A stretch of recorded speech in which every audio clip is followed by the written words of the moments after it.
Hola mis amigos, bienvenidos a El Poder de la Enseñanza. Soy Omar Pérez, muchas gracias por acompañarme como cada semana. Estamos una semana más en esta clase, una semana más de poder leer las Escrituras. Es un placer para mí estar con ustedes a través de las Escrituras. No olvidemos que el objetivo no solamente es brindar información, sino poderles brindar alternativas para que puedan enseñar, aprender ese conocimiento. Algunas veces comparto algunas noticias y a los demás, que podamos compartir a los demás y podamos edificarnos todos en venir a Cristo. Así que sigamos adelante y empecemos felicitándonos, ¿verdad? Felicitándonos porque ya estamos en el mes de octubre, finales de ya del mes de octubre, terminando este canon de las Escrituras del manual Ven Sígueme, que estamos estudiando este año del Nuevo Testamento, el manual de la Iglesia de Jesucristo de los Santos de los Últimos Días, y veremos el día de hoy lo que es primero y segunda de Tesalonicenses, o primera de Tesalonicenses y segunda de Tesalonicenses. Saludo a todos los que nos siguen, agradezco muchísimo a los que se suscriben en las clases y nos siguen. De verdad es un grato poder compartir el Evangelio y edificarnos todos. Para mí es un placer el poder compartir algunas pequeñas enseñanzas y obviamente compartir las escrituras y leer también sus comentarios de diferentes lugares. Nos saludan desde diversos sitios y de verdad que para nosotros es un placer. Es un placer saber de que llegamos a todo lo que es la lengua española, la lengua castellana, algunos, o el Spanish, o el español, como deseamos decirlo o hablarlo. Muchas gracias por acompañarnos. Para nosotros, o para mí, es un placer el poder compartir el Evangelio y algo de que conocemos algo. El título de la clase está basado en 1 de Tesalonicenses, capítulo 3, versículo 10, que dice, el título de la clase se llama Completemos lo que falta a vuestra fe.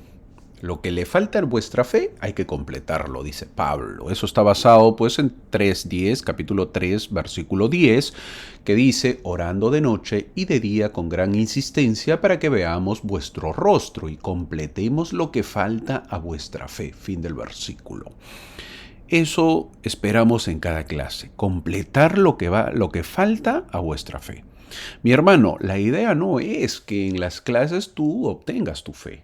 La fe lo tienes que obtener por ti solo, por ti mismo, poco a poco.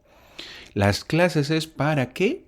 Para completar, para rellenar esas pequeñas cositas que quizás te falten en tu fe, ¿ok? En tu espiritualidad. Ese es el objetivo. No es hacer que tú tengas fe. Eso no es el objetivo de la clase. Eso lo logran tus escrituras. Tú solo, leyendo tus escrituras a solas, meditando, sin escuchar a nadie. No me escuches, mi hermano. Primero, solo o sola. Lee tus escrituras. No las entiendes, no importa, anota, como siempre les he aconsejado, anoten, apunten, todo. Hey, esto no entendí, márcalo, esto tampoco no entendí, a tu manera, a tu forma. Una vez que logras eso, ya luego, en un segundo repaso, no es fácil, toma tiempo, así es, la espiritualidad no es fácil, va a tomar tiempo. Entonces, una vez que haces eso, ya en otra vez escucharás mi podcast o mi video, lo mirarás, lo analizarás, lo marcarás y de esa manera ya fortaleces tu fe. Esa es la forma correcta que siempre lo he dicho. En ningún momento digo, y si alguien lo dice, en algunos otros videos lo dicen, no, mira mi video nomás, ya no es necesario, está mal. No es así. ¿Okay? Uno tiene que recurrir a la fuente que son las escrituras. Eso es el objetivo. Ahora, antes de empezar la clase, como hemos visto recientemente, hace unos días, estamos un poco apenados, ¿verdad? Porque diciendo lo que ha pasado por las noticias, lo que ha sucedido en Israel, otra vez la guerra, ojalá que no llegue a mayores y se acabe pronto. la guerra entre Israel y obviamente el pueblo palestino. Mantener la paz es muy complicada, parece fácil, ¿verdad? Todos nos dicen, hey, queremos paz, pero no es fácil, es muy difícil, no lo es. Los intereses son muy grandes, nadie quiere ceder, los acuerdos toman tiempo en poder hacerse y ojalá pues que no haya más muertos, ojalá. Lo que podemos ver con los israelíes es interesante, ¿verdad? Cómo los israelíes que ellos creen en la Torá, ¿verdad? Que ya lo hemos visto el año pasado, que viene a ser el Antiguo Testamento, y en Jehová, ellos creen que son el pueblo elegido, son el pueblo escogido, ellos pelean por defenderse con un grupo que son los árabes, así son llamados, que obviamente, pues, por no decir todos los árabes, no creen en lo que es en el Torá ni en Jehová, sino creen en el Corán y en Alá, que es su Dios. Ambos, tanto los israelíes como los árabes, son creyentes en Dios. Y no son cualquier creyentes, ¿eh? Son muy asiduos, muy fuertes en su creencia, de tal manera que eh, a veces pues llegan a extremos. Ambos son creyentes en Dios, ambos tienen escrituras, y la pregunta es entonces, ¿por qué se pelean? Es por a veces pues el fanatismo. No podemos ser fanáticos nosotros, no podemos ser tan cegados. El Evangelio no es para cegar a la gente. Si tú, mi hermano, que me escuchas, que me sigues, aprendes el Evangelio y lo compartes con alguien y la otra persona te pregunta o dice algo y tú te enojas, entonces no estás en buen camino, no estás bien. El Evangelio no es para eso, ¿eh? No nos podemos enojar si algo está en oposición mía o si no le gusta lo que le comparto. ¿Te has dado cuenta de eso? Cuando se habla de religión con otras personas se enojan. Sobre todo si son de otras congregaciones. Hablar con otras congregaciones es un enojo que ya se viene, ¿eh? O sea, empieza la conversación de religión con otras congregaciones y se viene el enojo. Y la pregunta es ¿por qué? ¿Quién ha dicho que hablar del Evangelio enoje? Eso no está bien.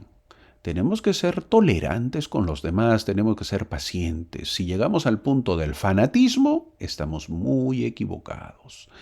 El Evangelio de Cristo es amor, paz, caridad.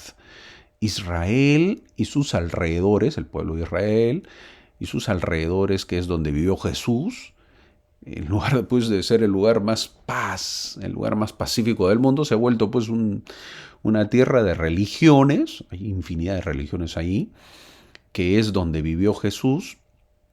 Se ha vuelto pues una tierra de religiones y me parece fantástico, pero al mismo tiempo se ha vuelto una tierra de odio y rencor. No, yo tengo la razón, no, yo la tengo, yo tengo la razón. Otros dicen, no, yo tengo la razón. Todos tienen la razón. Y con enojo. Es terrible, es terrible. Miran a unos que usan, por ejemplo, túnicas, y porque son sus formas de adoración, algunas congregaciones lo usan, y la gente pues se burla de ellos. Y los que usan túnicas ven a los otros que adoran imágenes, y los de túnica se burlan de los que usan imágenes. También se burlan de ellos. Tenemos que aprender nosotros a respetar a los demás. La tolerancia es parte de la civilización, mi amigo. Así nos enseña el Evangelio, con cólera, con odio. Ojalá que cese la guerra, aunque se ve muy difícil. Creo que deben estar en nuestras oraciones ambos pueblos. La próxima clase, ojalá, voy a ver. Si hay tiempo, hablaré un poquito más de eso, si es que hay tiempo. Y si no, pues en algún otro momento lo hablaré. Por ahora, oremos por esto que no llegue a mayores, porque la guerra no es bueno en ningún lugar. ¿Ok? No es bueno en ningún lugar de los países. Ahora sí, entremos a la clase. En la clase veremos a primera y segunda de Tesalonicenses. Estamos viendo las epístolas de Pablo, del apóstol Pablo. Ustedes ven el formato, lo que he puesto en En la diapositiva lo que se ve son 6 páginas, a las justas llegan a 6 páginas, porque podríamos decir que son 5 páginas. Está fácil la clase del día de hoy, así que no es motivo para no leer las escrituras, se trató de ponerlas como se ven en papel. Así que así se ven en papel, así, 5, prácticamente pues 6 páginas, 5 páginas, ¿verdad? Tan igualito, he tratado de que sea solamente se vea las clases de hoy de primera y segunda de Tesalonicenses. Así que vamos a hablar de ello y obviamente saber de que en primera Tesalonicenses, que todos son escritos por Pablo, Pablo lo escribió a los santos tesalonicenses después de enterarse de que habían sido fieles al Evangelio en medio de la persecución. Los alabó por su fidelidad y voluntad de enseñar el Evangelio. Pablo describió la razón por la que predicó a los santos tesalonicenses. Por eso en el versículo 1, que empieza, el versículo 1 habla habla de Pablo, Silvano y Timoteo, dice el versículo 1. Pablo, Silvano y Timoteo a la iglesia de los tesalonicenses en Dios el Padre y en el Señor Jesucristo. Gracia y paz a vosotros, de Dios nuestro Padre y del Señor Jesucristo. Comenzamos con un vistazo a los autores, el apóstol Pablo, Silvano y Timoteo, que eran los autores, pero lo que quiero destacar aquí es cómo personas tan diferentes se unieron, miren, así somos. Ese es un correcto evangelio. Personas diferentes se unen en una misión común debido a la fe que tienen en Cristo. Es lo mismo que pasamos en la iglesia. Cuando llegamos a la iglesia somos diferentes. Algunos con mucha educación, algunos con poca educación, algunos con mucho trabajo, otros buscando trabajo, pero al final nos unimos en una misión que es tener fe en Cristo. Fe en Cristo. Y eso es lo importante. Así se va haciendo y se predica el Evangelio. Pues, todos no somos iguales. Ahora, en el versículo, llegamos al versículo 5, donde es una elección divina y la transformación. ¿Qué dice el versículo 5? Por cuanto nuestro convenio no fue vosotros en palabras solamente, sino también en poder y en el Espíritu Santo y en gran certidumbre. Bien sabéis cómo fuimos entre vosotros por amor a vosotros. ¿Alguna vez te has sentido inseguro de tu propósito? Aquí aprendemos sobre la elección divina de los tesalonicenses y cómo su fe los transformó de manera asombrosa. Sus vidas son testimonios vivos de cómo Dios puede tomar a personas comunes y hacer cosas extraordinarias. Ya lo hemos visto. En el Antiguo Testamento hemos visto muchas historias de cómo personas así comunes los hizo personas extraordinarias. El Evangelio no había llegado a ellos solo en palabras, sino también con el poder. El Evangelio no consiste solo en palabras. En la actualidad hay un exceso de información o entretenimiento que a menudo solo se queda en simples palabras. Sin embargo, el Evangelio es más que palabras, también tiene poder. También tiene poder el Evangelio. Y veamos lo que dice: el increíble éxito misional de Pablo no podía haber sido posible si no hubiera enseñado por el poder del Espíritu Santo. He ahí el secreto. El poder del Espíritu Santo es lo que le llevó a tener éxito a Pablo. Brigham Young. ¿Quién fue Brigham Young? Segundo presidente de la iglesia, ya lo deberíamos saber. El segundo presidente de la iglesia, que fue el presidente Brigham Young, el que llegó a Utah, describió la manera en que su corazón fue conmovido y su alma convertida a través de un simple testimonio. Él dijo lo siguiente: si todo el talento, el tacto, la sabiduría y el refinamiento del mundo me hubieran sido enviados con el libro de Mormón y hubieran declarado de la manera más exaltados de la elocuencia terrenal la verdad de ella, emprendiendo a probarla mediante el conocimiento y la sabiduría mundana, habrían sido para mí como el humo que se levanta solo para desvanecerse. Pero cuando vi a un hombre sin elocuencia ni talento para hablar en público, que solo podía decir: sé, por el poder del Espíritu Santo, que el libro de Mormón es verdadero, que José Smith es un profeta del Señor. El Espíritu Santo procedente de aquel individuo iluminó mi entendimiento, y la luz, la gloria y la inmortalidad estaban ante mí. Estaba rodeado de ellos, lleno de ellos, y supe por mí mismo que el testimonio del hombre era verdadero. Mi propio juicio, mis dotes naturales y mi educación se inclinaron ante este sencillo pero poderoso testimonio. ¿Eso quién lo dijo? Lo dijo el presidente Brigham Young. ¿Dónde lo encontramos eso? En su diario de discursos o en inglés Journal of Discourses. Eso está en su diario de discursos del presidente Brigham Young. Poderoso, ¿verdad? A él le predicaron el evangelio y le testificaron. Y ese testimonio fue lo que le convenció, lo que le hizo tener fe. Importante. Hace unas semanas fue domingo de testimonios en mi barrio. Empezaron a dar sus testimonios.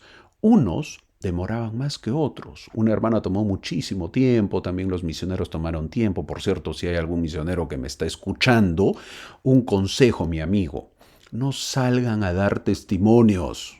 Préstame atención, no, N-O mayúscula, no salgan a dar testimonios.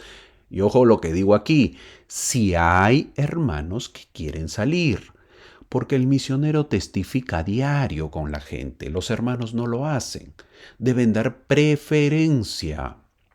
Si no hay hermanos que quieran dar testimonio, el misionero debe salir para incentivar a los demás.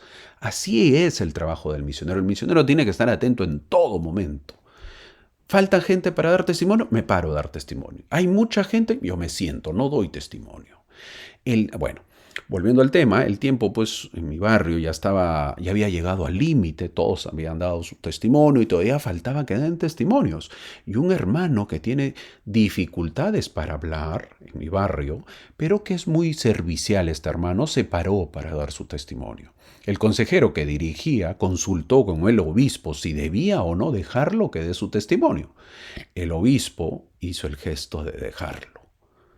Este hermanito que tiene dificultades, con las dificultades que tiene, dio el mejor testimonio que todos habían dado. Yo no lo entendí bien, porque no se expresa bien, pero se sintió. Fue simple, sencillo y rápido. No mucha elocuencia, pero sí con poder. Gran ejemplo. ¿Cómo damos nuestro testimonio? ¿Qué pasó con los tesalonicenses cuando sintieron el poder? Veamos lo que dice el versículo 6 y el versículo 7, lo cuales dicen: y vosotros os hicisteis imitadores de nosotros y del Señor, recibiendo la palabra en medio de mucha tribulación, con gozo del Espíritu Santo, de tal manera que habéis sido ejemplo a todos los que han creído en Macedonia y en Acaya. Vemos que en el versículo 6 y 7 se volvieron imitadores de los modelos a seguir. Los tesalonicenses se convirtieron en imitadores de los apóstoles de Cristo. Pablo se regocijó en el hecho de que sus enseñanzas a los tesalonicenses no habían sido palabras sin sentido para ellos, porque habían escuchado con gran interés, y lo que se les enseñó produjo un poderoso deseo de justicia en sus vidas. Primero somos imitadores de Cristo, y eso hará que seamos ejemplo a los demás. En el mundo hay muchos que están viendo cómo son nuestras vidas, cómo actuamos, cómo somos, cómo enfrentamos los desafíos, los problemas, cómo hablamos, cómo trabajamos. Eso para ellos son modelos de vida, porque, como sabemos, no hay una escuela de la vida. Sin darte cuenta, quizás eres un buen ejemplo para muchos. Asimismo, quizás sin darte cuenta, no eres un buen ejemplo para muchos. Tratemos de poder llevar una vida acorde al Evangelio. Cuando nos unimos a la iglesia, hay muchas cosas que uno va conociendo. La forma de vestir, veo a los demás cómo se visten y voy a vestirme igual. La forma de orar, voy aprendiendo cómo se ora. La forma de hacer las noches de hogar, etc. Que podamos nosotros enseñar a los demás, que los demás no sean nuestros imitadores, sino que sean imitadores de Cristo. Ahora, pasamos al capítulo 2. No son tan grandes los capítulos, pero analizamos los versículos 1 y 3. Estos líderes apostólicos, vamos a ver los primeros 3 versículos, estos líderes apostólicos enfrentaron desafíos y oposición. No les fue fácil, dice el versículo 1, porque, hermanos, vosotros mismos sabéis que nuestra visita a vosotros no fue en vano. Descubrimos cómo su integridad y determinación los llevaron a superar obstáculos y a continuar compartiendo el Evangelio. Vemos el versículo 2. Pues aún habiendo padecido antes y siendo afrentados en Filipos, como sabéis, tuvimos valentía en nuestro Dios para anunciaros el Evangelio de Dios en medio de gran oposición. ¿Alguna vez te has preguntado qué motiva a los líderes a predicar? Aquí analizamos cómo los apóstoles predicaron el Evangelio sin un motivo oculto, sin engaño, ni búsqueda de aplausos humanos. Esta historia nos recuerda la importancia de liderar con sinceridad y amor genuino. Por eso en el versículo 3 dice, porque nuestra exhortación no procedió de error, ni de impureza, ni fue por engaño. Qué bonito, cuando es un mensaje verdadero, un mensaje puro. Ojalá que nosotros también hagamos lo mismo. En el versículo 5 nos dice lo siguiente. Nos dice cómo el liderazgo basado en el amor y el cuidado puede cambiar vidas y comunidades. Pablo entendía que la avaricia siempre va cubierta la avaricia. Por eso dice el versículo 5, porque nunca fuimos lisonjeros en la palabra, como sabéis, ni encubrimos avaricia. Dios es testigo. Siempre se oculta bajo una noble meta, pero Pablo no usó palabras lisonjeras, que a menudo encubren avaricia. ¿Qué es la lisonja entonces? Es una alabanza exagerada e interesada que se hace a una persona para conseguir un favor o ganar su voluntad. Nunca los alabamos, les dice Pablo. No encubrimos la avaricia, no quisimos sus riquezas. Por eso Pablo trabajaba, ¿se acuerdan? Él fabricaba tiendas, dice en Hechos capítulo 18, el versículo 3. La avaricia o el poseer dinero en estos tiempos es una tentación muy grande. He oído de muchos canales donde hablan mal de la iglesia. ¿Es bueno seguirlos? Sería bueno decir que es curioso que esos canales, muy sutilmente, pidan colaboraciones, pidan donaciones. Es curioso. Como ya les he contado, hace unos meses me preguntaron cuánto ganaba o cuánto me pagaban por hacer estos videos. Mi hermano, yo trabajo. Tengo mi trabajo donde gano mi sustento para mantenerme. Estos videos son gratuitos. A veces me han pedido para hacer más videos de otros temas. Y la verdad les digo que no tengo mucho tiempo. Al hacer estos videos toma tiempo prepararlos. Es por eso que no puedo hacer más. Ahora, los que hacen videos y piden dinero o colaboraciones, creo que acá Pablo lo dice, no sean lisonjeros, ni encubran la avaricia. No tengas miedo de preguntar lo siguiente. Por ejemplo, cuando alguien enseña. La pregunta que harías es lo siguiente. ¿Usted enseña el Evangelio? Sí. ¿De qué vive? ¿En qué trabaja? ¿Quién le paga? No son preguntas para ofender. Simplemente son preguntas para saber si el mensaje que usted enseña es genuino. Hay muchos canales que viven de esto. Es por eso que hacen muchos videos. Entonces, ¿el evangelio que predican será genuino? Acá en Houston, donde radico, Texas, Estados Unidos, hay muchas iglesias que se llenan de gente por los excelentes mensajes que dan sus oradores. y por toda la modernidad que presentan, pero que al final pasan sus bolsas para recolectar dinero, un dinero libre de impuestos, porque las iglesias no pagan impuestos aquí, no declaran sus impuestos, es decir, es un dinero líquido. Y encima no rinden cuentas. Hago esta mención porque quizás estés pensando, hermano, pero nosotros pagamos diezmo. Y también es un dinero líquido. Y sí lo es. Pero es por eso que la iglesia rinde cuentas y cada vez lo hace más detallado, porque tiene su departamento de finanzas que lo hace. En muchos países la iglesia paga impuestos para evitar que el gobierno se meta o haga problemas.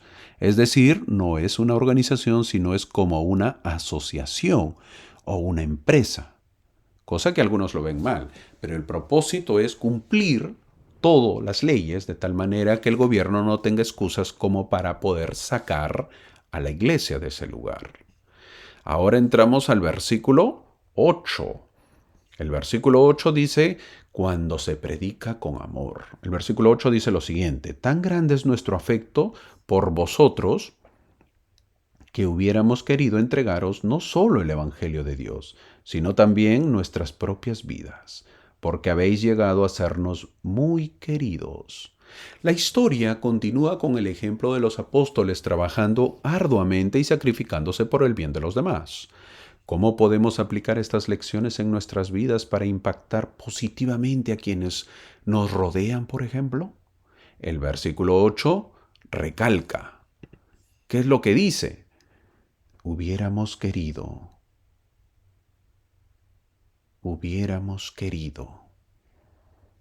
entregaros no solo el Evangelio de Dios, sino también nuestras propias vidas.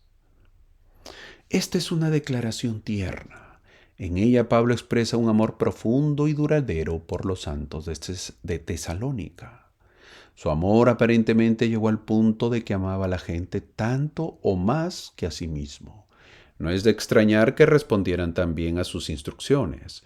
Cuando te sumerges en el Evangelio lo puedes ver esto. El amor por las personas es increíble. Ojalá que no perdamos ese amor por los demás. Cuando Pablo ministró a los tesalonicenses, no se interesó por su gloria personal. No necesitó de presentaciones sofisticadas o elogios fastuosos. Su satisfacción de Pablo provenía de su relación con Jesús, no de los elogios de la gente. Gran enseñanza. Llegamos a un versículo, al versículo 9, de la que hemos estado hablando. ¿Y qué es lo que nos dice el versículo 9? Porque, hermanos, os acordáis de nuestro trabajo y fatiga, cómo, trabajando de noche y de día, para no ser gravosos a ninguno de vosotros, os predicamos el Evangelio de Dios. Fin del versículo. Pablo reconocía su derecho a recibir apoyo de aquellos a los que ministraba, pero renunció voluntariamente a ese derecho para distinguirse de los misioneros de religiones falsas. Pablo renunció a sus derechos y se puso un estándar más alto todavía. Muchos predican y alaban a Pablo. Entonces imitemos a Pablo. Pongámonos a trabajar y luego predicar. ¿Qué opinas? No es fácil imitar a Pablo, ¿verdad? Hermano, pero los misioneros no trabajaban o no trabajan y ellos predican. Los misioneros, estoy hablando de los misioneros de la actualidad, los misioneros tienen que pagar su misión, un monto mínimo y es por un corto tiempo. Luego regresan a sus labores y predican el Evangelio como misioneros retornados. Este versículo habla de no ser gravosos. Eso significa que ocasiona un gran gasto. Eso significa gravoso. No seamos gravosos, no ocasionemos gran gasto. ¿Qué edad tienes, mi amigo? Quizás ya seas jubilado.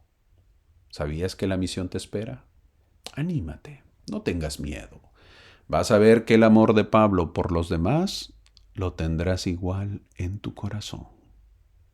Sí, mi amigo, igual. Al final de este capítulo, Pablo da la clave de la prédica en el versículo 20. Veamos lo que dice el versículo 20. Porque vosotros sois nuestra gloria y gozo. Tal vez Pablo diría que no necesita una corona en el cielo porque estos preciosos eran su corona de victoria. Estos que traemos a Jesús y se perfeccionan son una corona de victoria para nosotros, son la recompensa. Todo hombre que predique el Evangelio debe leer este capítulo cuidadosamente y examinarse a sí mismo con él, porque nos hace acordar un versículo conocido en Doctrina y Convenios, que dice, Doctrina y Convenios, sección 18, versículo 16, y ahora si vuestro gozo será grande con un alma que me hayáis traído al reino de mi Padre, cuán grande no será vuestro gozo si me trajereis muchas almas. En los siguientes capítulos veremos cómo Pablo deseaba fortalecer la fe de los miembros de la iglesia de Tesalónica, cómo les enseñó acerca de la resurrección de los muertos en la segunda venida de Jesucristo y sobre la forma de prepararse para la segunda venida. Ahora sí, entramos al capítulo 3. En el capítulo 3 vamos a ver nosotros cómo Pablo sigue enseñando a los demás. En el capítulo anterior, el capítulo 2, Pablo explicó cuánto anhelaba poder estar con los tesalonicenses durante ese tiempo de prueba. Sin embargo, como Pablo no podía estar personalmente con ellos, hizo la segunda mejor cosa. Les envió a su confiable compañero y colaborador Timoteo. ¿Qué aprendemos de esto? Que la fe auténtica brilla con mayor intensidad en los momentos más oscuros. Pablo envía a Timoteo para inspeccionar la iglesia y ayudarla. Pablo les dice en el versículo 3 que tendremos tribulaciones. Eso es lo que dice. Por lo tanto, la vida de uno puede estar llena de fe y libre de estrés. No existe este tipo de vida. Una vez más, la vida de uno no puede estar llena de fe y libre de estrés. No existe este tipo de vida. ¿Qué dice el versículo 3? A fin de que nadie se inquiete por estas tribulaciones, porque vosotros mismos sabéis que hemos sido puestos para esto. Fin del versículo. Los castigos que hemos tenido de vez en cuando han sido para nuestro bien y son esenciales para aprender sabiduría y llevarnos a través de una escuela de experiencia, sin la cual nunca podríamos haber pasado. Esto lo dice Doctrina y Convenios. ¿Y qué es lo que dice Doctrina y Convenios? Sección 136, versículo 31. Dice, es preciso que los de mi pueblo sean probados en todas las cosas a fin de que estén preparados para recibir la gloria que tengo para ellos. Sí, la gloria de Sión. Y el que no aguanta la disciplina no es digno de mi reino. Fin del versículo. Ahora, en el versículo 5 vemos cómo Pablo se preocupaba por la fe de su pueblo. Es lo que dice el versículo 5. Esa es la función del líder. Preocuparse por la fe de sus miembros. Si un líder está más preocupado por las actividades, está mal. Ese líder debería ser un líder de un club o de un grupo deportivo. Si un líder se preocupa más por el refrigerio, ese líder no ha entendido el propósito del Evangelio. ¿Cuándo fue la última vez que te visitó tu líder? ¿Cuándo fue la última vez que tu líder conversó un tema espiritual contigo? El versículo 5, vamos a leerlo, lo cual dice lo siguiente. Por lo cual, también yo, no pudiendo soportar más, he enviado para informarme de vuestra fe, no sea que os hayáis tentado el tentador y que vuestro trabajo haya sido en vano. Pablo recalca, he enviado para informarme de vuestra fe. Él se preocupaba por los demás. Hermano, ¿qué clase de líder eres? ¿Cuándo fue la última vez que tu líder o tú como líder conversaste con alguien? Un tema espiritual. ¿Cuándo fue la última vez que tu líder te visitó a tu casa y leyeron las escrituras? Pablo por eso llegó a la cima del liderazgo. No soportó más. Quiero saber de ustedes, mis hermanos, ¿cómo está su fe?, les dice. ¿Cuánto amor tenía Pablo por la gente? ¿Y cuánto amor nosotros tenemos por los demás? Ojalá que nosotros podamos ser imitadores de Pablo. Los versículos 9 y 10 culmina con la alegría de Pablo por la respuesta de Dios a sus oraciones y el deseo de volver a ver a los tesalonicenses. El versículo 10 dice lo siguiente: orando de noche y de día con gran fervor para que veamos vuestro rostro y para que completemos lo que falta a vuestra fe. Ese es el título de la clase. Y para que completemos lo que falta a vuestra fe. Entramos al capítulo 4. Pablo escribe para instruirlos sobre diversos aspectos de la vida cristiana. Pablo les dice a los tesalonicenses que anden y agraden a Dios porque ya sabían los mandamientos. No eran cualquiera. Eso lo dice el versículo 2. Pero en el versículo 1 dice, enseñaos, el versículo 1 lo voy a leer, dice: por los demás, hermanos, os rogamos y exhortamos en el Señor Jesús que de la manera que fuisteis enseñados por nosotros de cómo os conviene andar y agradar a Dios, abundéis más y más. Entonces vemos de que ya conocían los mandamientos. En el versículo 2 también dice: porque ya sabéis qué mandamientos os dimos de parte del Señor Jesús. Pablo sabía que les faltaba a los tesalonicenses. Es por eso que él pide que sean santificados. Para ello tenían que apartarse ¿de qué?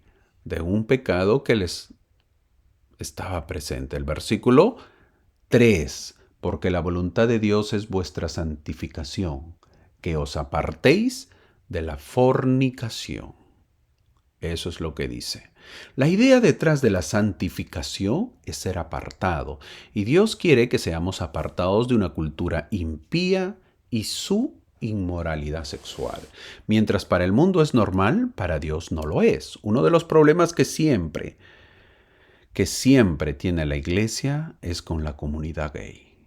Ellos cada vez exigen más derechos, exigen más aceptación. Quizás estés de acuerdo en algunos puntos con ellos, pero no olvidemos que mientras más ellos sean aceptados, más y más, va a haber, cada vez ellos exigirán más cosas. Por cierto, uno de los problemas inmensos, porque hay que decirlo de esa manera, como son, fue con los Boy Scouts, o como lo llaman el escultismo, que tuvo la iglesia acá en Estados Unidos. Ya lo mencioné en una clase pasada y recién salió un especial de cómo los Boy Scouts hicieron tanto daño a los jóvenes. Por eso que enfrentan juicios y se declaró en bancarrota por la cantidad de juicios que tiene y que ha tenido. Felizmente que la iglesia se retiró y quitó su apoyo. Al decir apoyo me refiero a la subvención. La iglesia pagaba por cada jovencito a los Boy Scouts. No era gratis. Estos problemas tienen para mucho tiempo, porque siguen saliendo más casos. Si has visto el especial que también habla de la iglesia y cómo los jovencitos tuvieran problemas con esos líderes de los Boy Scouts, déjame decirte que es algo real y los padres tenemos que estar muy atentos con nuestros hijos. Así que creo que ahora no hay nadie que se sienta orgulloso de haber formado parte de los Boy Scouts. Ante esto, muchos dicen: hermano, es que la iglesia necesita modernizarse, está muy antigua. ¿Qué opinas de eso, mi hermano? Te ayudo. La iglesia no necesita modernizarse en los principios. Lo que necesita es santificarse, como lo dice. Santificarse. Algo que nosotros tenemos que ir aprendiendo. Algo que nosotros debemos saber. ¿Y por qué tenemos que santificarnos? Porque conocemos a Dios. Así dice el versículo 5 que está marcado. No con pasión de concupiscencia, como los gentiles que no conocen a Dios. No olvidemos del llamado de Dios para que conocemos el Evangelio entonces. Eso dice el versículo 7. Porque no nos ha llamado Dios a impureza, sino a santificación. Para ser santificados. Y eso nos recuerda Salmos. ¿Qué vemos en Salmos? Salmos capítulo 24 del versículo 3 al 6 dice lo siguiente. ¿Por qué? Porque es bueno leerlo en esta oportunidad para poder saberlo. ¿Quién subirá al monte de Jehová? ¿Y quién estará en su lugar santo? el limpio de manos y puro de corazón, el que no ha elevado su alma a cosas vanas, ni jurado con engaño. Él recibirá bendición de Jehová y justicia del Dios de salvación. Tal es la generación de los que le buscan, de los que buscan tu rostro, oh Dios de Jacob. Salmos capítulo 24, del 3 al 6. Fin del versículo. Mi hermanito, no importa, son otros tiempos, tiempos modernos, tiempos de la tecnología, cuidado, porque si menospreciamos, tengamos cuidado, porque si menospreciamos, es decir, no le damos la importancia, estamos menospreciando a Dios. Pablo también nos invita a tener tranquilidad en el versículo 11. Veamos lo que dice el versículo 11. Y que procuréis tener tranquilidad y ocuparos de vuestros asuntos y trabajar con vuestras manos de la manera que os hemos mandado. Fin del versículo. Tener tranquilidad, una parte importante de la vida que quizás nosotros debemos tenerlo. Los jovencitos quizás no saben lo que es, pero uno conforme va pasando los años sueña con tener tranquilidad, vivir tranquilo, algo muy difícil de lograr. Si has oído que a las personas les gusta ir al templo, es porque encuentran paz y tranquilidad. Déjame decirte que es verdad, porque uno se aparta del mundo. El mundo muchas veces no da tranquilidad, y eso es lo que busca. ¿Te has dado cuenta que cada vez la gente sufre de la presión? ¿A qué crees que se debe? Averigua y verás que dice el estrés. También porque la gente no encuentra tranquilidad. Necesitamos vivir una vida con tranquilidad para que podamos realmente tomarnos el tiempo y poner atención para escuchar a Dios. Cuando vivimos una vida con tranquilidad, podemos escuchar a Dios y llegamos a conocerlo mejor. Luego dice ocupar de vuestros asuntos. Eso es lo que dice, ocupar de vuestros asuntos. Qué bonito versículo. Esto significa que el cristiano debe enfocarse en su propia vida y asuntos, en vez de meterse en la vida de otros, algo que es muy común. Nos encanta meternos en los asuntos de los demás. Al final del versículo 11, vemos que dice trabajar con vuestras manos. Debemos reconocer la dignidad y el honor del trabajo, también ese versículo lo menciona. El trabajo es el plan de Dios para el progreso de la sociedad y la iglesia. Dios nos dio un rey carpintero, apóstoles, pescadores y misioneros que construían tiendas como Pablo. Disfruta el trabajo, mi hermano. No le tengas miedo. Trabaja y sé feliz. Quizás no ganas mucho, pero vives tranquilo. Eso es felicidad. Eso es tranquilidad. No te dejes ilusionar por las novedades, porque te complicarán la vida. Por la televisión de 60, de 85 pulgadas, por el carro del año, por el traje bonito, por el celular del momento.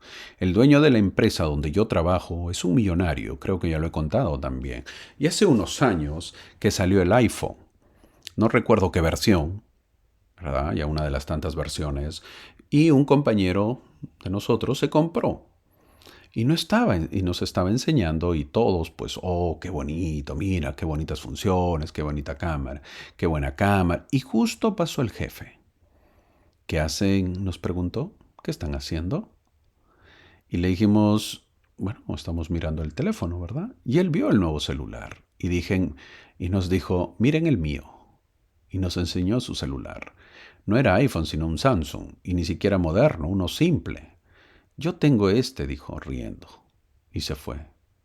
Grandísima enseñanza, de cómo un millonario no se preocupaba de la modernidad, y los pobres trabajadores, yo también ahí en ese grupo, contemplando la modernidad. De nosotros depende la vida que tengamos. ¿Recuerdas que dije que yo hago los videos gratuitos? Es mejor, mucho mejor, mi hermano, porque tengo libertad para hablar y eso es muy bueno. Voy a mi trabajo y gano mi sueldo como ustedes, como muchos de ustedes que trabajan y luego van a la iglesia, porque así es la vida. Pablo luego habla de la resurrección. Los santos tesalonicenses malinterpretaron ciertos aspectos para la segunda venida. Les preocupaba que los miembros de la iglesia de Tesalónica que habían muerto no pudieran experimentar las bendiciones de la segunda venida. Ahora, para ello, vamos a ver el versículo 15, que dice: por lo cual os decimos esto en palabra del Señor, que nosotros que vivimos, que habremos quedado hasta la venida del Señor, no procedemos a los que durmieron. No procedemos a los que durmieron. El cual también fue corregido, este versículo fue corregido por el profeta José Smith. En la parte inferior lo pueden ver o también pueden buscarlo en sus escrituras. Los tesalonicenses pensaban, lo cual se ha marcado en este momento, ¿verdad? Lo que ustedes están viendo es la corrección del profeta José Smith. Los tesalonicenses pensaban que los que habían muerto antes de la segunda venida estarán en desventaja con los que están vivos en su segunda venida. Pero en el versículo 17, veamos lo que dice: luego nosotros, los que vivamos, los que hayamos quedado, seremos arrebatados juntamente con ellos en las nubes para recibir al Señor en el aire, y así estaremos siempre con el Señor. Este versículo también fue corregido por José Smith, tal como ven en la imagen. En la segunda venida de Cristo tendrán lugar un gran número de cosas muy emocionantes. Él no vendrá solo, como dice Pablo en el versículo 14. El versículo 14 dice: porque si creemos que Jesús murió y resucitó, así también traerá a Dios con Jesús a los que durmieron en él. Vendrá con sus ángeles poderosos. En su venida muchos de los fieles muertos serán resucitados y arrebatados para encontrarse con el Señor en el aire. Y algunos de los justos que entonces vivan sobre la tierra serán transformados de la mortalidad a la inmortalidad, en un abrir y cerrar de ojos, para unirse ¿a qué? A esa impresionante compañía en el aire. Sin duda, esto es algo que esperamos con ansias. Lo que menciono es lo que se enseña en la iglesia. Entramos al capítulo 5 ahora. Qué bonito, vamos viendo y aprendiendo de cómo sucederá todas estas cosas. Ahora, en el capítulo 5, los primeros versículos nos habla de cómo será la segunda venida. Vamos a ver el versículo 2. Porque vosotros sabéis perfectamente que el día del Señor vendrá así como ladrón en la noche. Menciona que cuando venga, Jesús será como ladrón en la noche, es decir, que no habrá aviso, salvo en el último momento.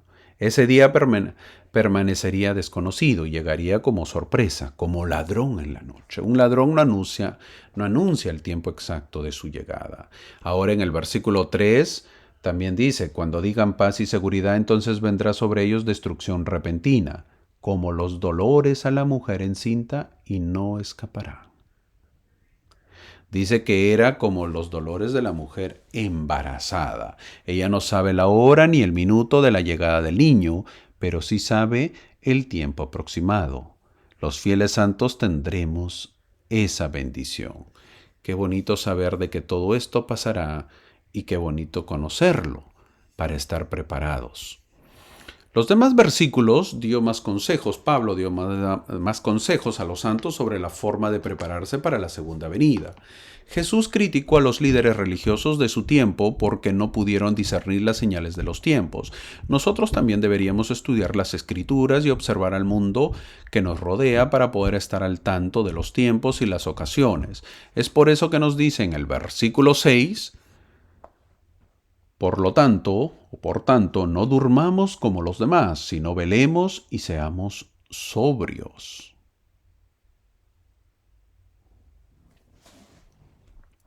Jesús criticó a los líderes religiosos de su tiempo porque no pudieron discernir las señales de los tiempos. No durmamos sino velemos, estemos alertas y seamos sobrios. Qué bonito que diga seamos sobrios, es decir, no seamos fanáticos ni nos escandalicemos. Sabemos que pasará, pero no por ello nos alocaremos y perderemos el juicio. Tranquilos, andemos como el Señor manda, siempre sobrios. Si hemos hecho el buen trabajo que pide, entonces no tenemos de qué preocuparnos. Ahora veremos algunos Consejos que da Pablo y sobre todo en el versículo 19. No apaguéis el espíritu. No apaguemos el espíritu. Fin del versículo. Podemos apagar el fuego del espíritu con nuestras dudas, nuestra indiferencia, nuestro rechazo hacia él o por la distracción con otros.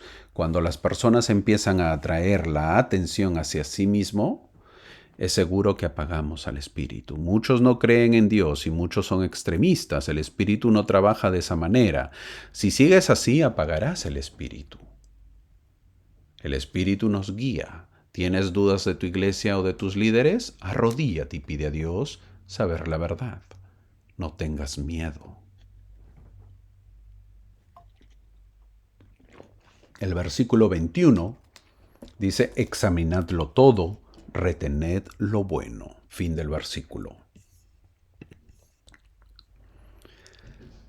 La maldad y el engaño pueden mostrarse incluso en un entorno espiritual. Ya lo mencioné. Los Boy Scouts tenían un buen propósito de objetivo, ayudar a los jóvenes, pero al parecer se salieron del camino y se pudo examinar y salieron de allí. Así que es importante que los santos examinen todo. Cuando hacemos el examen, entonces retenemos lo bueno. Los consejos siguen y deben seguir estudiándolos. Ese es el propósito. Terminamos la primera epístola de Tesalonicenses y entramos a la segunda de Tesalonicenses. Tal como lo hemos mencionado, esta clase estudiaremos los dos libros. La segunda Tesalonicenses veremos que ellos tienen que enfrentar la oposición que están teniendo y lo que aconseja Pablo. Vamos a ver en el versículo 3 del capítulo 1. Debemos siempre dar gracias a Dios por vosotros, hermanos, como es justo por cuanto vuestra fe va creciendo mucho y abunda el amor de cada uno de vosotros hacia los demás. Vemos en el versículo 3, Pablo dice, debido a la oposición que ha sucedido con su fe. Vuestra fe va creciendo mucho, dice. Vuestra fe va creciendo mucho. ¡Qué bonito! Eso es lo que sucede cuando hay oposición. La fe de uno crece. Siempre cuando haya oposición, tienes que ser optimista y ver lo positivo. Esto puede ayudar a mi fe para que crezca, para que sea más fuerte, para que se fortalezca. El versículo 3 no dice eso solamente, sino que dice que abundará el amor. Eso es lo que dice, y abunda el amor de cada uno de vosotros. Si la oposición la entiendes, te darás cuenta que los opositores también son hijos de Dios, pero quizás no tienen fe o no aprendieron bien. Eso no será motivo para odiarlos, sino que es motivo para amarlos por ser hijos de Dios. Es por ello que dice el versículo 3, abunda el amor. La oposición en los tesalonicenses había hecho que tengan mayor paciencia y fe. Eso es lo que vemos en el versículo 4. Eso es lo que dice el versículo 4. Por tanto, que nosotros mismos nos gloriamos de vosotros en las iglesias de Dios, por vuestra paciencia y fe en todas vuestras persecuciones y tribulaciones que soportáis. Eso es lo que se logra cuando hay oposición. Vamos a poner un ejemplo para entenderlo si es que todavía estamos en duda. La vez pasada oí que habían encontrado rastros de que en el continente americano habían encontrado caballos, que había habido caballos. Y ahora, hermano, ¿y eso? ¿Por qué mencionó esto? Porque en el libro de Mormón se habla de caballos que encontraron cuando Nefi y su familia llegan a América. Eso lo dice en 1 de Nefi, capítulo 18. Y muchos, ojo que el libro de Mormón estudiaremos el próximo año, pero estoy dando una idea, un ejemplo, nada más. Muchos dicen que eso no es posible, que no puede ser, porque en el continente americano no hubo caballos. Los caballos recién llegaron con los españoles. ¿Y ahora qué hacemos? A mí me da risa. Sinceramente me da risa. ¿Qué les puedo decir? Con todo el respeto que se merece, porque unos defienden que se han encontrado caballos y por lo tanto el libro de Mormón es verdadero, ¡yupi! Hay que estar felices. Yo me río. Los otros, los que no creen, los que critican a la iglesia, dicen que lo encontrado no garantiza que sean caballos, porque no es claro. Siempre se van a pelear. Uno que defiende y el otro que critica. Hermanito, ¿y entonces qué hacer? ¿Usted por cuál se inclina, mi hermano? Quizás me hagan la pregunta. Le voy a enseñar otra manera eficaz y no hay pierde. ¿Cuál? Fácil. Arrodíese y ore. Pida a Dios y escuche. No complíquese, no complicarse. Arrodíate y pregunta a Dios, no hay pierde, hermano. Cuento esto para dar respuesta por cuál me inclinaría si defendería si hubo caballos o no. El ser humano busca y busca pruebas, y está bien que lo busque. Algunas se dan y otras es complicado. No te olvides, es complicado dar respuestas, pero no porque es complicado quiere decir que no sean ciertas. Te pongo un ejemplo. Más. Noé, sí, el del Antiguo Testamento, Noé, construyó un arca, ¿verdad? ¿Sí o no? Sí. Y un arca es inmensa. ¿Sí o no?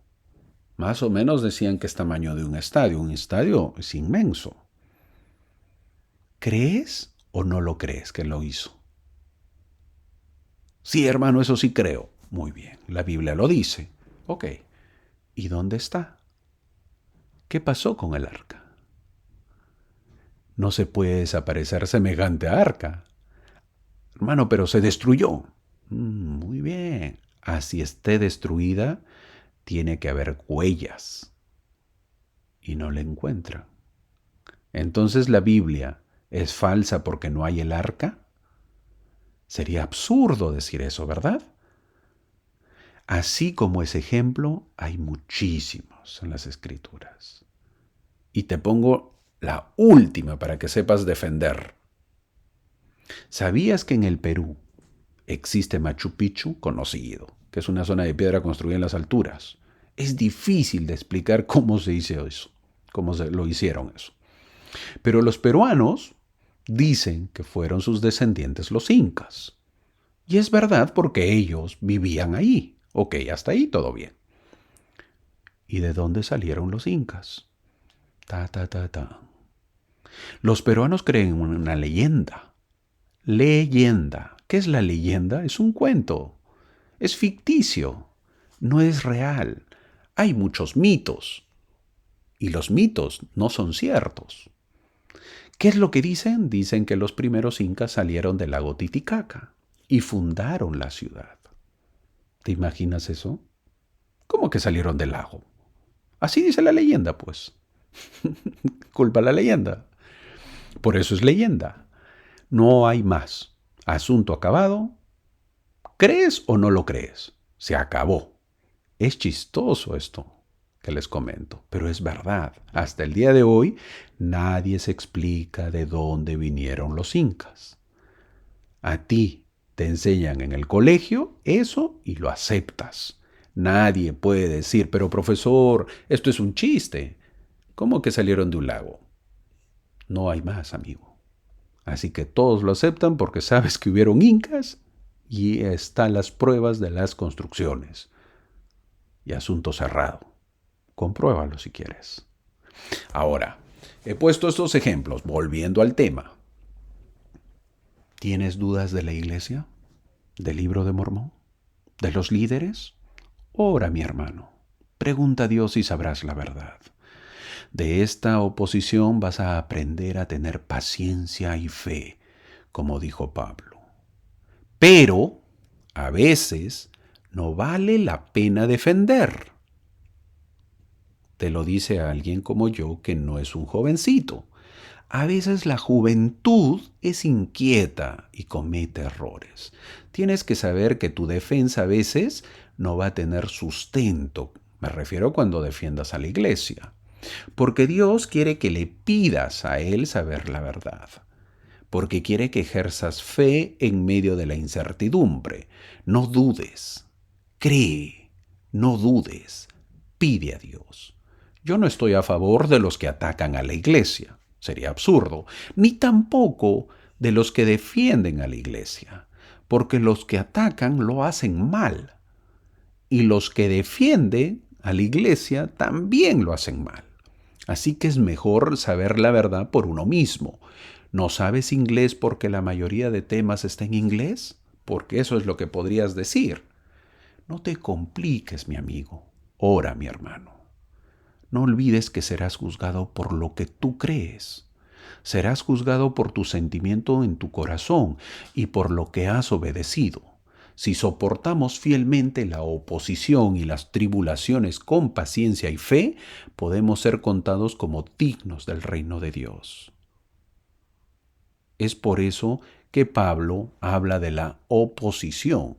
Es lo que dice en el versículo 4. Por vuestra paciencia y fe en todas vuestras persecuciones y tribulaciones que soportáis. Ahora, luego, Pablo nos habla de la segunda venida. ¿Cómo será? En el versículo 7. Y a vosotros que sois atribulados, daros reposo con nosotros cuando se manifieste el Señor Jesús desde el cielo con sus poderosos ángeles. Fin del versículo. No vendrá solo, vendrá con sus poderosos ángeles, mi hermano. ¿Crees eso? No es broma, es cierto. No porque no creas, quiere decir que no vendrá. Por si acaso. Veamos qué dice el versículo 8. En llama de fuego para dar retribución a los que no conocen a Dios, ni obedecen el Evangelio de nuestro Señor Jesucristo. En la Biblia dice que Jesús vendrá a la tierra por segunda vez, aunque de manera diferente. La primera vez vino como un hombre de dolores, experimentado en quebranto, pero la segunda vez Él vendrá como Dios fuerte. Vino la primera vez como príncipe de paz, vendrá la segunda vez como rey de reyes y señor de señores. Vino la primera vez para expiar nuestros pecados, vendrá la segunda vez para juzgar a los pecadores que no se han arrepentido. En esta imagen que vemos ahorita, en la parte inferior izquierda, que acaba de salir, vemos a Jesús ante Pilato.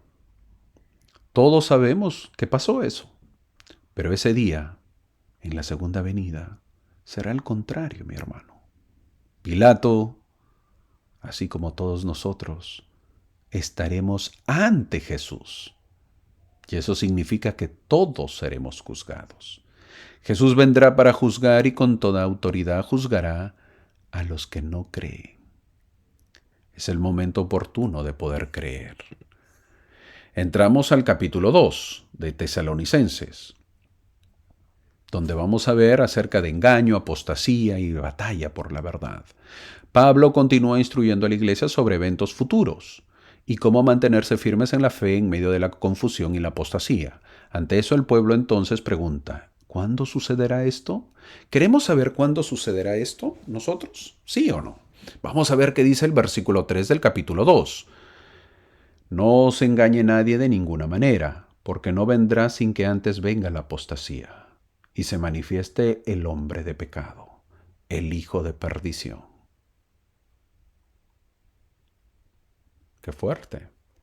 Un poderoso versículo donde aclara la segunda venida y donde dice que acontecerá antes de la segunda venida. ¿Qué acontecerá antes de la segunda venida? Y ahí sale marcado en línea roja. ¿Qué sucederá? Veremos que dice la apostasía.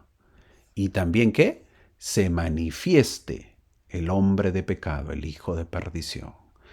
Entonces tenemos que saber que la verdad siempre debe ser nuestro faro en medio de las falsas enseñanzas y las tendencias engañosas. Antes de la segunda venida de Jesucristo ocurrirá ¿qué? Una apostasía. Ocurrirá la apostasía. Pablo sabía que ocurriría una apostasía antes de la segunda venida de Cristo. Al final del primer siglo, después de la muerte de Cristo, todos los apóstoles habían sido asesinados y una larga noche de oscuridad espiritual cubrió la tierra.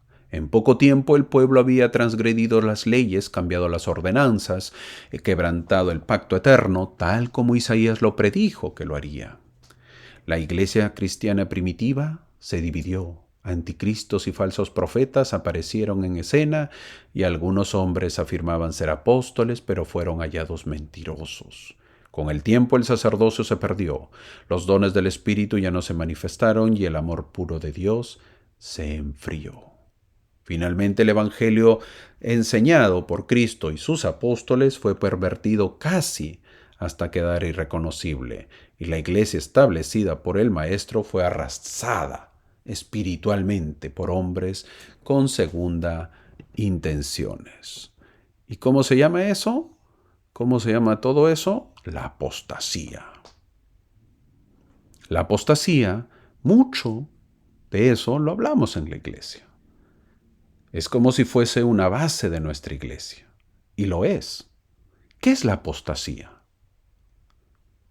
Es la deserción, es decir, que se van de la iglesia. A menudo la apostasía no es simplemente un alejamiento pasivo de la verdad, sino una rebelión activa que se origina dentro de la iglesia. Hasta ese momento que Pablo está hablando, él sabe que la iglesia tambalea, sabe que la iglesia no está fuerte, sabe que él es el único que trabaja fuera y encima está preso. Esto dificulta para que la iglesia crezca como debe ser. Es por eso que en la imagen izquierda superior vemos cuando Cristo con sus apóstoles evitan la apostasía, cuando Cristo restaura el Evangelio. La iglesia de esa época dentro de poco dejará de existir. Pablo moriría. Esto tenemos que saberlo, porque es parte de nuestra doctrina, para poder sustentarla.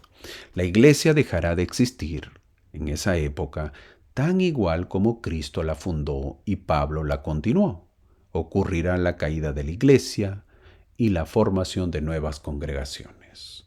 Hay que ser claros y no debemos tener miedo en decirlo tampoco, que la que empieza en ese entonces es la Iglesia Católica Romana. Durante muchos años hubo apostasía, es decir, que no estaba la iglesia verdadera sobre la tierra, hasta 1830 que 1820, hasta que el Señor llama a José Smith para restaurar su iglesia.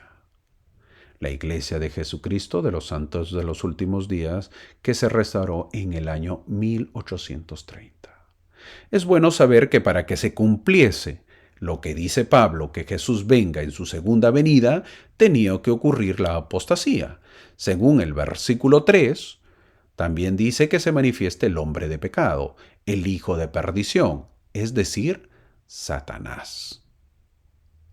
Durante la apostasía es donde hubo confusión, donde hubo caos y donde Satanás se manifestó porque no había la verdad sobre la tierra.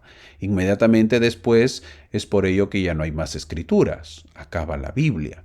Luego se añadieron muchos ritos y ceremonias innecesarias al culto cristiano, cuya introducción fue extremadamente ofensiva para los hombres buenos y sabios. Tanto los judíos como los paganos estaban acostumbrados a una gran variedad de ceremonias pomposas y magníficas en su servicio religioso. Y como consideraban estos ritos como parte esencial de la religión, era natural que contemplaran con indiferencia y hasta con desprecio la simplicidad del culto cristiano, que estaba desprovisto de esas ceremonias ociosas. Eso hizo que su servicio fuera tan espacioso y sorprendente. Eso es lo que le gustaba a la gente. Se empezó a vivir una atrocidad en el mundo. La iglesia dejó de ser el del Señor para pasar a ser del hombre de pecado. La iglesia empieza a tener notoriedad en el mundo a través de sus líderes, los papas, quienes tergiversan la doctrina. Brevemente hablaremos de ellas. Una de ellas, por ejemplo, de cómo tergiversan la doctrina, es la Inquisición. Quizás lo hayas oído. ¿Qué es la Inquisición? Era un tribunal religioso que averiguaba y castigaba los delitos contra la fe.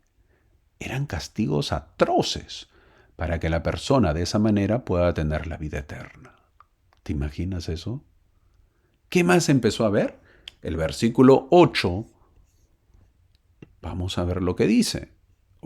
El versículo 4 menciona también ahí, oponiéndose y levantándose contra todo lo que se llama Dios o lo que se adora, tanto que se siente en el templo de Dios como Dios, haciéndose pasar por Dios. Miren lo que vemos, lo que ocurrirá en la apostasía. Muchos se harán pasar por dioses. ¿Ha sucedido? Eso es la apostasía. Eso es la apostasía. Ahora, nosotros podemos ver de cómo tergiversaron la doctrina. ¿Qué más pudo haber? Las indulgencias. ¿Qué son las indulgencias? Lo que hubo antes. ¿Qué eran las indulgencias? Eran perdones, así como lo escuchas, perdones. Es decir, tú pecabas y pagabas para que la iglesia te pueda absolver del pecado. Te daban una carta donde quedabas perdonado. Ya vamos entendiendo de dónde tiene tanto dinero la Iglesia Católica, ¿verdad? Imagínense todas las atrocidades que se hacían y la gente pagaba. Pagabas y te llegaba tu carta. Estoy hablando en un resumen, ¿verdad? Más o menos había un procedimiento. Llegaba tu carta y quedabas absuelto de ese pecado. Con esa carta ya te presentabas al reino celestial y Pedro te abría el cielo y podías entrar, supuestamente, ¿verdad? Como si eso fuera cierto. Así se tergiversó. Eso es apostasía. Ahora, ¿qué consejo da Pablo para hacer entonces? Versículo 15. Veamos lo que dice el versículo 15. Así que, hermanos, permaneced firmes y retened las enseñanzas que habéis aprendido, sea por palabra o por carta nuestra. Permanecer firmes y retener las enseñanzas. Satanás seguirá arrastrando gente a su bando. Seguirá incitando a la gente a apartarse de la verdad. ¿Qué tenemos que hacer entonces? Permanecer firmes y retener las enseñanzas que hemos aprendido. Pablo recordó a los creyentes la importancia de retener la doctrina apostólica y no ceder ante la falsedad. Su historia nos inspira a liderar con firmeza y a defender la verdad en medio de la adversidad. En el capítulo 3 de Tesalonicenses, la cual vamos a ver en este momento, que es el último capítulo y los últimos consejos que da Pablo, en el versículo 6 nos menciona lo siguiente. Pero os mandamos, hermanos, en el nombre de nuestro Señor Jesucristo, que os apartéis de todo, hermano, que ande desordenadamente, y no conforme a la enseñanza que recibieron de nosotros. Fin del versículo. ¿Cómo vivir en medio de la adversidad? ¿Cómo vivir en medio de los problemas? Apartarse de todo aquel que ande desordenadamente. Al negarnos a estar en compañía de personas malas, no lo hacemos porque sean nuestros enemigos, sino porque son nuestros amigos.